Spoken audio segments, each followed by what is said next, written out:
चीन के ऊपर 100% टैरिफ की धमकी के ऊपर आया पहला रिएक्शन। बोले हम युद्ध की साजिश नहीं रचते, ना ही युद्धों में शामिल होते हैं। ट्रंप ने नाटो देशों को कल कहा था कि चीन पर 100% टैरिफ ठोक दो। जी हां दोस्तों, दुनिया में जिसे मैं की हवा लग गई उसे फिर न कोई दवा लगी न दुआ लगी। अमेरिका का राष्ट्रपति आज मैं को छोड़कर दुनिया के अंदर जंगों को रुकवाकर पीस स्थापित करने की दिशा में आगे बढ़ रहा है और उस दिशा में उसने रूस और चीन को रोकने के लिए टैरिफ का हथियार उठा लिया है। दोस्तों, हर एक दिन और हर एक हफ्ते हजारों की संख्या में रूस यूक्रेन की जंग के कारण लोग मारे जा रहे हैं और इससे अमेरिका के राष्ट्रपति ट्रंप बहुत आहत हो चुके हैं। उन्होंने कल नाटो देशों को कह दिया कि आप अमेरिका के राष्ट्रपति अमेरिका की एनर्जी वेस्ट मत करें और अगर रशिया यूक्रेन की जंग को रोकना है तो आओ मिलकर प्रयास करें और चीन के ऊपर सख्त सैंक्शन लगाएं, क्योंकि चीन आज रूस के साथ व्यापार करके रूस की वॉर को फंड कर रहा है। और इसी के बीच उसने आह्वान किया कि 100% टैरिफ लगाने की कोशिश की जाएगी। दोस्तों, आज रशिया और यूक्रेन लड़ रहे हैं, हजारों लोगों को उन्होंने मौत के घाट उतार दिया है। इसके अलावा इंफ्रास्ट्रक्चर का नुकसान करवा दिया है। सारी दुनिया के अंदर महंगाई के बम इन्होंने फुड़वा दिए हैं। यही कारण है कि उन्हें सिर्फ मैं की पड़ी है, उन्हें दुनिया की कोई फिक्र नहीं है। यही कारण है कि चाहे रशिया हो चाहे यूक्रेन हो, एक ही सिक्के के दो पहलू हैं और इन दोनों देशों को सजा मिलनी चाहिए दुनिया के अंदर अशांति फैलाने की।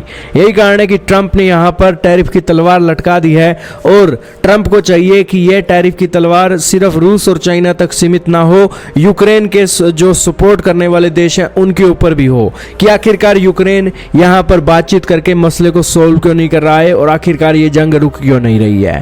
हाल ही में चीन आया है और उसने अमेरिका के राष्ट्रपति को एक जवाब दिया है कि ट्रंप द्वारा 50 से 100% टैरिफ लगाने की अपील एक गलत है। उन्होंने सीधा और तीखा संदेश दिया है कि उनका देश न तो किसी तरीके के युद्ध में भाग लेता है, न ही युद्ध की साजिश रचता है।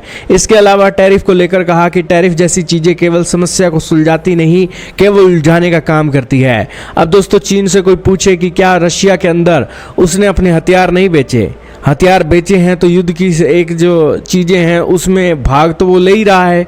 और अमेरिकी राष्ट्रपति जैसा क्लेम कर रहे हैं कि आप रशिया को पैसा दे रहे हो उनसे बड़ी मात्रा में तेल खरीद कर, तो वो पैसा वो यूक्रेन की वॉर के अंदर इस्तेमाल हो रहा है, तो जाहिर सी बात है कि आप भी युद्ध में भाग ले रहे हो। तो यही कारण है कि दोस्तों ट्रंप ने सीधे स्पष्ट शब्दों के अंदर कह दिया है कि भैया अमेरिका का टाइम, अमेरिका की एनर्जी को आप वेस्ट मत करो, यहाँ पर सभी देश मिलकर आओ और जो देश ऐसा लड़ने वाला काम करते हैं उनके ऊपर टैरिफ लगाओ, उनका बॉयकॉट कर दो। अब दोस्तों देखना होगा आगे आने वाले समय में क्या रिजल्ट निकलता है, लेकिन चीन तो यहाँ पर पल्ला झाड़ता हुआ दिखाई दे रहा है, जबकि सारी दुनिया को पता है कि रशिया यूक्रेन की वॉर के अंदर पैसे कमाने वाले देशों ने पैसे कमाए हैं और हर कोई अपनी मैं को स्वार्थ को सिद्ध करने की कोशिश में लगा हुआ है। और यही बात भारत के प्रधानमंत्री नरेंद्र मोदी ने भी बोल दिया है। आप क्या कहोगे दोस्तों, कमेंट सेक्शन में जरूर बताइएगा।